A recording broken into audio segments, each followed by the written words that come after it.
নমস্কাৰ বন্ধুসকল, আশা কৰোঁ আপোনালোক কুশলে আছে। মই দীপক শৰ্মাই স্বাগতম জনাইছোঁ দীপক মোটিভেটৰ এই চেনেলটোলৈ। এটা কাহিনী ক'ম, এই কাহিনীটো আপুনি বহুবাৰ শুনিছে, বহুবাৰ হয়তো আপুনি কাৰোবাক কৈছে, কিন্তু এই কাহিনীটো মই পুনৰবাৰ ক'ম। ইয়াৰ এটা বিশেষ কাৰণ আছে, শিয়ালৰ আৰু আঙুৰৰ সাধুটো। আপোনালোকে নিশ্চয় গম পাইছে মই কোনটো সাধুৰ কথা ক'ব বিচাৰিছোঁ, কিন্তু সাধুটোৰ পিছৰ কথাখিনিহে গুৰুত্বপূৰ্ণ। প্ৰথমতে খুব চমুকৈ 2-3 শাৰীত মই সাধুটো শেষ কৰিছোঁ। এটা শিয়াল আছিল আৰু অতি ধূৰ্ত শিয়াল, আৰু সেই শিয়ালটো হাবিৰ মাজেৰে এবাৰ গৈ আছিল। হঠাৎ দেখিলে আঙুৰৰ ধুনীয়া থোপা।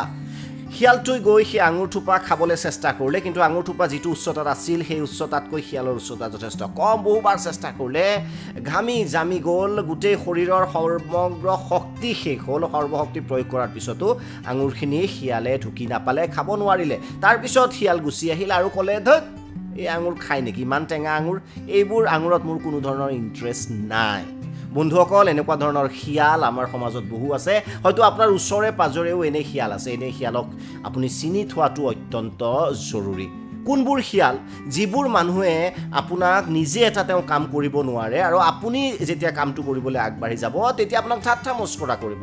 ধৰি লোৱা হ'ল আপুনি বেছি সময় পঢ়ে, তেতিয়া আপোনাৰ এনে বন্ধু থাকিব যিয়ে বেছি সময় টেবুলত বহিব নোৱাৰে, তেওঁলোকৰ ধৈৰ্য নাই। তেওঁলোকে ক'ব, ধেত টেবুলত বহি পঢ়ি লিখি জীৱনত কি হৈছে, কি লাভ হৈছে, এই প্ৰশ্নটো আপোনাক কৰিব, আপোনাক ঠাট্টা মস্কৰা কৰিব। আপুনি যদি খেতি ধৰিছে, তেনেহ'লে খেতিত ধৰিলে ক'ব যে খেতি কৰি কিমান মানুহ ধনী হৈছে, কাম নাই এইবোৰ কাম কৰি বুলি আকৌ ঠাট্টা কৰিব। অৰ্থাৎ তেওঁ নিজে নোৱাৰে, তেওঁৰ সেই শাৰীৰিক শক্তি, তেওঁৰ সেই ধৈৰ্য নাই। আপুনি যদি ভাল গান গাইছে বা ভাল নাচিছে, আপোনাক ক'ব যে আপুনি এতিয়া ডাঙৰ ছিংগাৰ হ'ব বুলি, এনেধৰণৰ ঠাট্টা মস্কৰা আপোনাক কৰিব।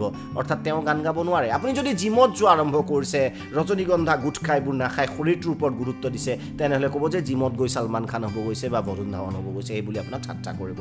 এনে বিভিন্ন সময়ত আপুনি যদি সৰু সুৰা ব্যৱসায় কৰিছে, কিবা দোকান দিছে, আপোনাক ক'ব যে সৰু সুৰা দোকান দিয়ে এইবোৰ কি লাভ, এইবোৰ বেকাৰ কাম বুলি আপোনাক ঠাট্টা মস্কৰা কৰিব। কাৰণ তেওঁৰ সাহস নাই, তেওঁৰ হয়তো সেই সামৰ্থ্য নাই যে তেওঁ সৰু সুৰা এখন দোকান দিব। গতিকে এনেধৰণৰ শিয়াল আপোনাৰ ওচৰে পাজৰে নিশ্চয় থাকিব। গতিকে এনে শিয়ালৰ পৰা সাৱধান হ'ব। অৰ্থাৎ যিসকলে এই কামটো কথাটো কয় যে আপুনি যিটো কাম কৰি আছে সেই কামটোত যদি ঠাট্টা মস্কৰা কৰে, তেনেহ'লে গম পাব যে সেই কামটো সি বহু চেষ্টা কৰিও কৰিব পৰা নাই, বা সি বিচাৰিলেও কৰিব নোৱাৰে। গতিকে তাক গুৰুত্ব দিয়া উচিত নহয়।